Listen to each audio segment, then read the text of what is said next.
Do you like books? I mean, really, really like books? Then you're in the right place. Each week, your host, Sam Hankin, interviews the best of today's top-selling authors and the up-and-coming superstars of modern literature. This is The Avid Reader. Here is your host, Sam Hankin. Good afternoon, everyone, and welcome to another edition of The Avid Reader. Today, our guest is Fiona Davis, author of The Lyons of Fifth Avenue, published this week by Dutton. It's everybody's pick for everything.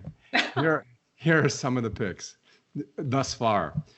Good Morning America Book Club pick, Library Reads pick for August, the New York Post Best Summer Books pick, She Reads Best Historical Fiction 2020 picks, and there are probably other picks that I haven't picked yet. Fiona's previous novels are The Chelsea Girls, The Masterpiece, The Address, and The Dollhouse, which you're probably familiar with. So The Lyons of Fifth Avenue. Well, first, you know how I always say, especially owning a bookstore, you can't judge a book by its cover, and then everybody does. and this book has a great cover, and it's so evocative, especially personally. But in this case, I would have read this book without the cover simply because of the title. I've been walking past Patience and Fortitude for the past 60 years, and they're as close to me as most of my friends, which is actually not saying that much. But first, they were called Astor and Lennox, from John Jacob Astor and James Lennox, the two founders of the New York City Public Library. And if you spend any time in this city, and Fiona spends most of hers there, they are as much a symbol of the metropolis as Central Park or the Empire State Building.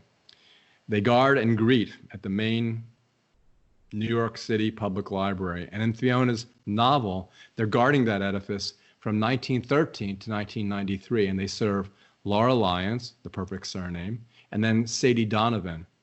Our two protagonists have much in common, more than one might first suppose. Laura and Sadie are both strong, passionate women with solid views on life, love, and learning. They're separated by 80 years, but their stories intertwine and carry us, the reader, on a journey not only through time, but through a web of mystery, theft, secrecy, surprise.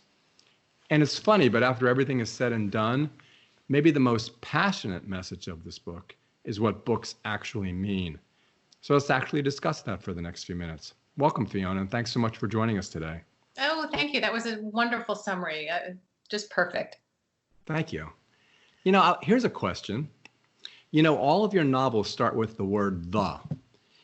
And I've always liked that because it kind of gives the reader kind of a nice anchor, strong foundation for getting started. Is that a choice you make?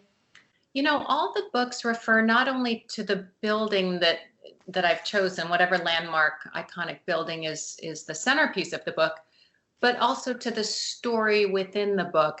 And so the first one came to be, it's the Dollhouse set at the Barbizon Hotel for Women, because that's what it was called back then, because it was full of Ford models and, you know, young girls who were just coming to the city to make their way. And so it made sense. It was really talking about the inhabitants as well as the building. And so for every book, we've tried to do the same thing. And the Lyons of Fifth Avenue made perfect sense because, like you said, these lions are so iconic. Yet it also refers to the Lyons family, spelled Lyons, who live in an apartment deep inside the building, which actually existed. Yeah, I know. That's the most fascinating thing because as many times as I've been in the library, and I'm sure you really scoured it, I had no idea, and probably most of the people who read the book wouldn't have had. So tell me, how far did you get to finding where Laura and Jack and Pearl and Harry lived? Yeah, you know, that was one of the first things that struck me as I started researching the building. I found an article in the New York Times about how the superintendent was retiring and that he'd lived in this apartment, a 7-room apartment deep inside for 30 years, that his daughter was born in the library, and that the kids would play baseball using books as bases in the reading room until they got caught. It was just such a wonderful slice of life that was unexpected. And I was lucky enough to get a behind the scenes tour where they showed me where the apartment was and its offices and storage space now.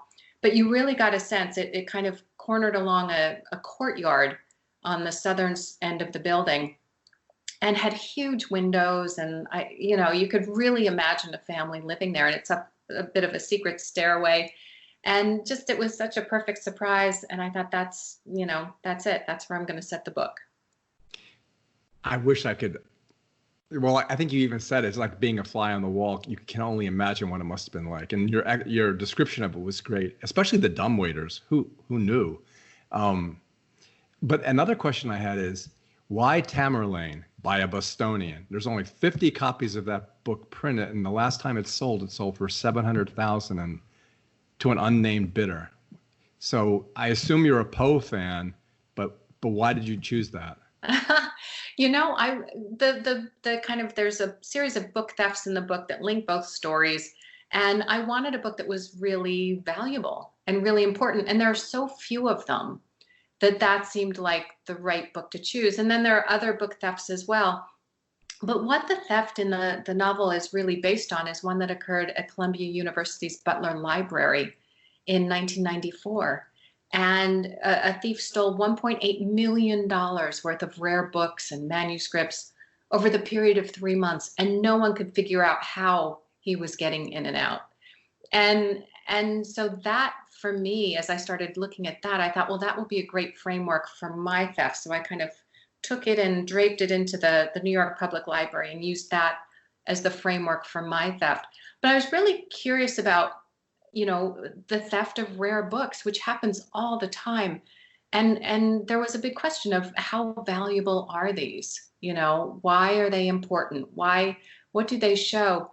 And so that was kind of the exploration for the book of talking about, say, a Walt Whitman poem with lines crossed out that he's, the draft of what the final thing would be, and being able to see inside an author's thought process. And why is that worth tens of thousands of dollars now? And just having a kind of a discussion in the book about that. Yeah, it's interesting. And I don't want to give away any spoilers, but one of the key scenes of the book shows how the court system changed the way books were considered. But without being a spoiler, I can ask that question about in Columbia about Jean Ashton. Tell us a little bit about what she did. Yeah, so Jean Ashton was a librarian at the Butler Library at Columbia when these thefts were occurring. And I was able to interview her, which was very helpful because she talked about how, the staff were looking at each other going, what's going on? Who's taking these books? And could it be one of them? And then when the thief was eventually caught, she went before the judge and asked for a harsher sentence.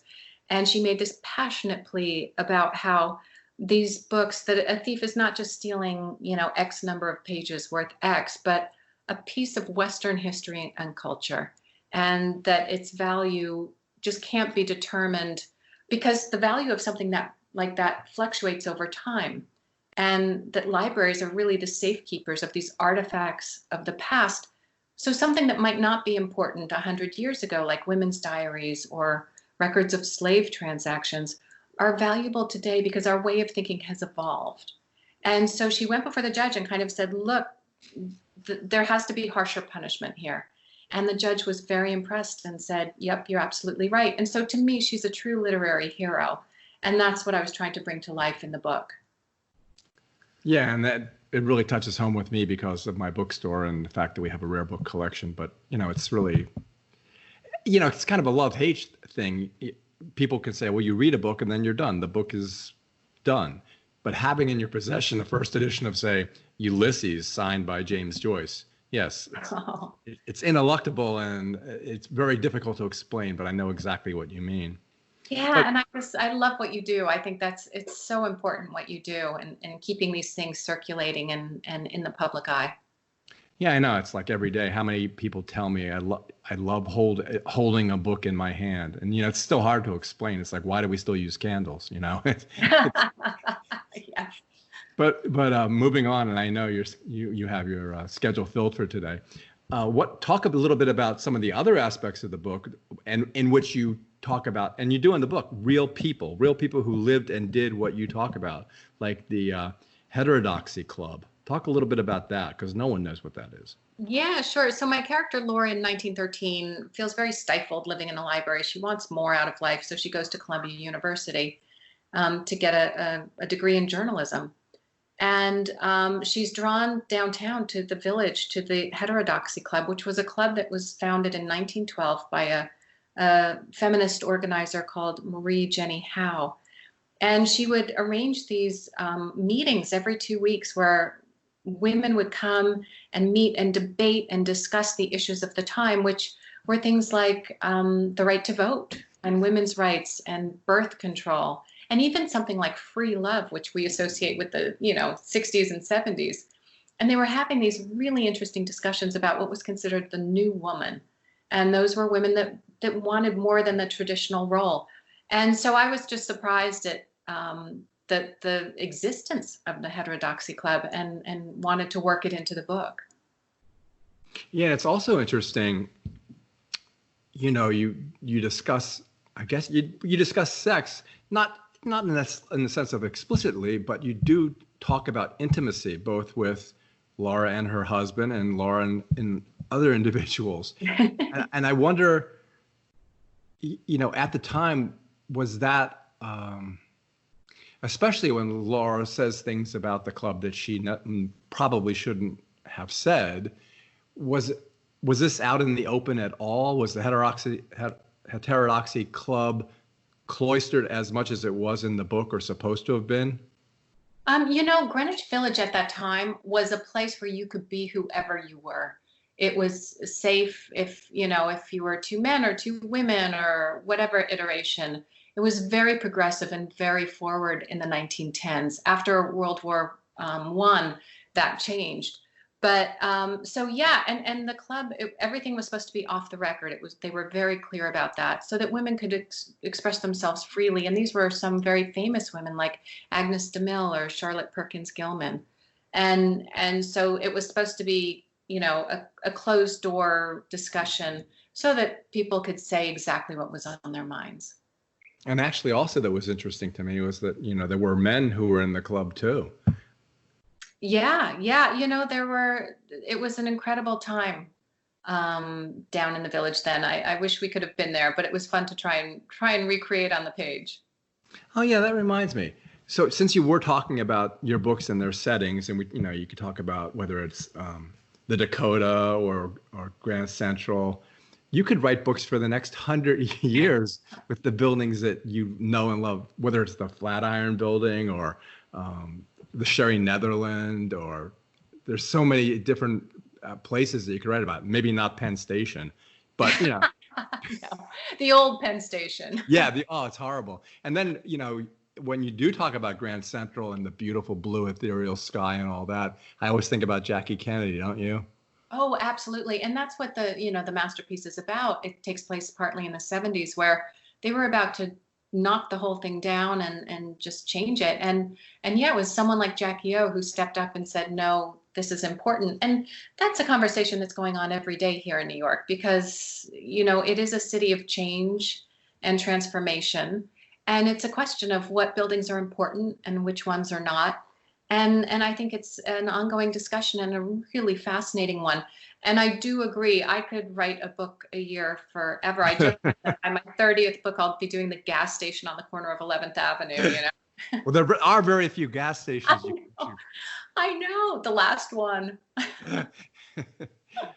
Yeah, that's what happened when I started thinking about what you've written about. You actually could. How long have you lived in New York all your life? No, I came here after college, so it's been about 30 years. It's been a long time. But I wasn't raised here. I think, coming here after college was just such a defining moment when you're in your 20s. But I knew then that this would be my home. Do you still get up and just walk new blocks to see what's there? Yeah, and every so, you think by now I've walked every block of this city, but every so often I'll turn down one and think, nope, never been here. And that's what's so exciting about it. I know, it's like magic. Yes. Yeah, I was thinking if you take the idea of these buildings that you find iconic and that actually are, and the city and the history, and then you create the story about it, you're always asked, well, where do you write? How do you write? When do you write? How do you come up with your ideas? But here, this is different because you combine all of those aspects. So where does the story, like I said in the introduction about intertwining, how does the story find its way into the city, find its way into the building, find its way into history, and then find its way usually between the past and essentially the present? Right, exactly. And that's the work. For me, it all starts with the characters. I research a building and learn about its history, and there's always people who pop up who inspire me. And then I'm on my way. But it's creating characters who are part of the city, but maybe, fighting their way through. They have some kind of important goal and it's not met, and there's lots of obstacles in their way. And once I figure out each character's path, then I can weave the setting and the city within the book. And that's the fun part. I always thought that the Woolworth building would be a great building to write about. Oh, I know. That's a beautiful one. That one's stunning. And I have to say, you mentioned the Flatiron earlier. That one comes up all the time as suggestions. That people love that building. Well, it's such an unusual lot, Mm-hmm. and having a corner office is not really like having a corner office. It's like your chair would be against a point. Yes, I've been in one of those pointy offices, and it's exactly the way you describe it. It's so odd. It is, but they did a great job, and everyone laughed at it. Oh, just like they laughed at the Lions and called them jackrabbits, remember? Yes, yeah. No one liked the Lions when they were first put up. Everyone said they looked awful, and like a cross between a Dachshund and a rabbit. And now they're so beloved as Patience and Fortitude. They're part of the fabric of the city. If you do look at Patience from the right, it's kind of like she does have haunches, a little bit like a rabbit, right? Yeah. No, they're kind of funny looking. But yeah, especially from the back, there's something about their haunches that is a little strange. Okay, well, this is what I always do, and I apologize. We're trying to sell your book, your new book today, and we've talked a little bit about the story. But what they would normally ask you on Good Morning America is, tell us a little bit about the book, and I haven't done that yet. No, I think we've covered it. This is terrific. I love the questions. Well, it's interesting because, there's I'm not going to say it's a tragedy, but in some aspects it is. Yeah. And that reminds me, since you're saying it's okay, I can ask these questions. The beggar woman. You know what? No, I have to say we have 1 minute before I have to go. Okay, so last question. The beggar woman at the beginning, she was so intriguing. Where did she come from? I just wanted someone who would kind of ground the story from the beginning. And so that it just popped in my head, this image of the lion with this woman begging underneath it as a way of showing what my character fears the most. I know, so cool. It reminded me a lot of the pigeon lady in Mary Poppins. Right, there we go. Well, Feed the thank you birds. so much for this. Thank you. Is terrific. I'm so sorry I have to jump off. They have me on a tight schedule, but it's been a pleasure talking to you. Likewise. I hope we can get a chance to speak again. Yes, definitely. I am around. Thank you so much. You're welcome. Bye-bye. Bye.